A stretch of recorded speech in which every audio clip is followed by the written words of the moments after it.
वाली जो बिल्डिंग दिख रही है यही क्या है, मक्का है। अब इस मक्का के चारों ओर घूमना जो होता है वो हज यात्रा कहलाता है, हज।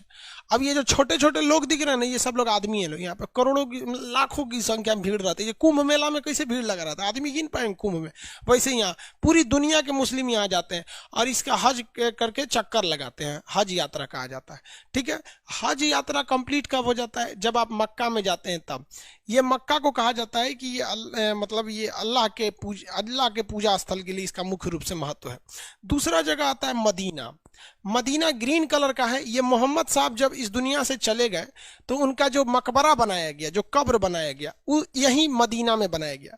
मदीना भी बहुत बड़ा है, लेकिन मेन यही दिखाया जाता है फोटो में, ये ग्रीन वाला, एक ये ग्रीन वाला दिखा देता है फोटो में, और इधर वाला में देखेंगे तो ये ब्लैक वाला दिखा देता है, मक्का और मदीना यहाँ पर।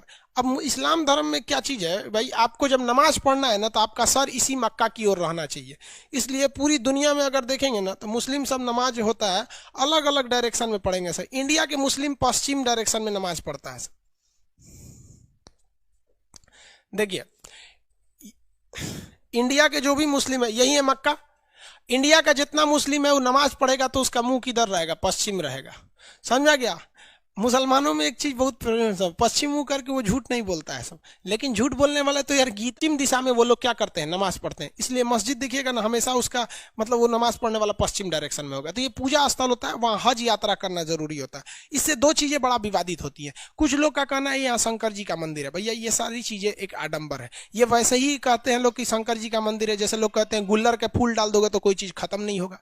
ऐसे कहावत है ना, बचपन में आप सुने होंगे कि पेंसिल का छिलका दूध में डालो तो रबड़ बन जाता है, मोर के पंख को चौक खिलाओ तो बड़ा हो जाता है। ये अफवाहें हैं सब, वैसी इसका कोई मतलब नहीं बनता है। ये आपस में लगा शंकर जी। आप बताओ यार, खुद से जरा सोचो कि शंकर जी वहां क्या करेंगे। और कहा मतलब हमारे यहाँ तो अलग अलग जगह पे अलग अलग प्रचलन है। हमारे यहाँ ये लोग कहते हैं यूपी बिहार के एरिया में कि शंकर जी को यहाँ किसी ने कैद करके रखा हुआ है। समझ में आया कि हालांकि ये चीजें जो है पूरी तरह से क्या है, अफवाह है। क्या हुआ है?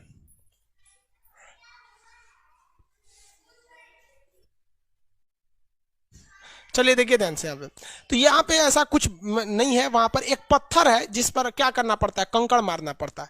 अब कुछ लोगों का ये कहना है कि वहां पे शंकर जी को किसी ने अरेस्ट नहीं किया है, जबकि हमारे यहाँ लोगों का कहना है कि वहां शंकर जी को कैद करके रखा है सब। कोई हिंदू पानी डाल देगा तो बाहर आ जाएंगे। मतलब आप खुद सोचो ना कि कोई भगवान को इतना कमजोर कैसे कह सकता है कि मतलब कोई किसी को अरेस्ट थोड़ी ना कर सकता है वहां पे। ये गलत मानसिकता है। और कुछ लोगों का कहना है कि वहां शिवलिंग है।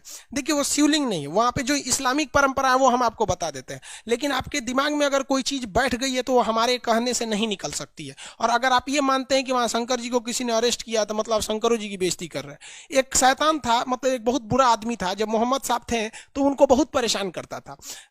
कभी उनके ऊपर कूड़ा फेंक देता था, कभी कुछ कर देता था। तो मोहम्मद साहब ने बहुत कोशिश किया कि ये सुधर जाए, लेकिन वो इंसान सुधरता नहीं था।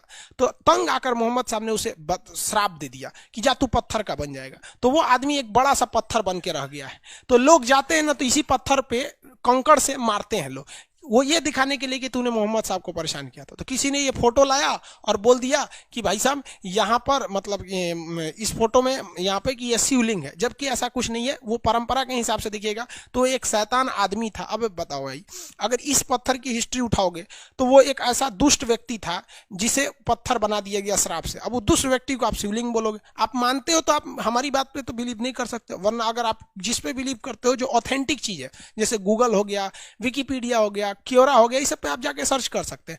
इसी को लोग वो शिवलिंग बोलते हैं। तो इस मक्का मदीना को लेकर दो ही प्रचलन बहुत फेमस है। कुछ लोगों का कहना है कि यहाँ उन लोगों ने अरेस्ट करके रख लिया है, मतलब उनको कैद करके रखा है। और कुछ लोगों का कहना है कि नहीं, शिवलिंग की पूजा होती है। ऐसा यहाँ पे कुछ भी नहीं है। वो तो जो शिवलिंग वाली बात होती है वो तो मदीना के पास है जहाँ पत्थर मारा जाता है यहाँ पर। अब कुछ लोगों का कहना है कि यहाँ हिंदू को जाने क्यों नहीं दिया जाता है। भाई साहब यहाँ 2.5 लाख रुपया खर्चा आता है एक आदमी को जाने का। दूसरा, आप किसी देश में जाते हैं तो आप अपने हिसाब से नहीं चलते हैं, उस देश के नियम कानून के हिसाब से ही हमें चलना पड़ता है। तो ये एक मुस्लिम कंट्री है, इसका नियम है कि जो हज करने आता है उनके लिए प्रॉपर नियम होने चाहिए। अब आपको पता है ना कि जो उन लोग के नियम कानून होंगे उनको पता होगा। यार हम लोग को हम लोग कभी हज करने नहीं गए, बुढ़ापे में मम्मी पापा को भेज देंगे लोग। तो ये समझ में आ गया, ये सऊदी अरब केवल मक्का मदीना के लिए। इस पर एक और विवाद होता है कि हज के लिए सरकार सब्सिडी देती है, मुसलमानों को बेवकूफ बनाती है सरकार। देखिए क्या कहती है, सुनिए ध्यान से। हज के लिए खर्चा आता है 2.5 लाख रुपए। तो जब सरकार थी ना पहले कांग्रेस की सरकार, वो तो मुसलमानों को और लोल बनाई। बीजेपी तो कम से कम खुल के कहती है, कांग्रेस तो और लोल बनाई। कांग्रेस कहती है तो भाई 2 लाख 2.5 लाख है ना, तो आप इसमें केवल कितना दीजिए, 2,40,000 दीजिए, मतलब 2,40,000 दे दीजिए आप। तो मुसलमानों को लगता था 10,000 सब्सिडी हो गया। दूसरा देखिए, जब जो व्यक्ति ये सब्सिडी ले लेता था ना, उसको एयर इंडिया की जहाज से जाना होता था, एयर इंडिया। और एयर इंडिया उस समय 15,000 की जगह पे 60,000 रुपया किराया ले लेती थी।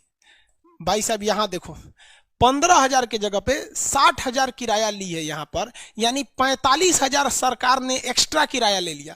जबकि हज के लिए आप किसी भी दूसरे जहाज से जाइएगा तो 15,000 ही किराया है, लेकिन एयर इंडिया से जाइएगा हज करने के लिए तो 60,000 लेगा, आपको 45,000 एक्स्ट्रा लेगा। छूट कितना दिया है, 10,000 का। मुसलमानों को लगता है सब्सिडी मिल रही है। तो सबसे पहले भैया तू तो यहाँ लोल बन रहा है। दूसरी बात क्या चीज होती है कि हज का एक नियम है कि आप दूसरे से पैसा लेकर हज यात्रा नहीं कर सकते, तो आप सरकार की सब्सिडी लेके काय लिए हज यात्रा करते हैं। ये सारे धर्मों में है कि भैया अपने कमाई से जाइए, नहीं तो घर में ही भगवान की पूजा कीजिए। तो सऊदी अरब की यही 2-3 चीजें फेमस है वहां पर, और बाकी कुछ है नहीं। वहां पेट्रोल है, धार्मिक चीजें, अब कोई भी जाता है यहाँ पे तो लाखों रुपए उसकी इनकम हो जाती है हज यात्रा से। अब जैसे आप खुद सोचिए ना भाई, इलाहाबाद में अगर हर साल कुंभ का मेला लगेगा तो इलाहाबाद के लोगों की तो इनकम वैसे ही बढ़ जाएगी, क्योंकि जो भी आता है हज करने वो 45 दिन रुकता है। तो आप कभी कुंभ मेला में जाइएगा तो वहीं के लोगों के टेम्पू में बैठिएगा, वहीं के होटल में रहिएगा, बहुत इनकम हो जाता है ना एज ए टूरिस्ट के लिए यहाँ पर। तो ये मक्का मदीना यहाँ हो गया। बाकी जो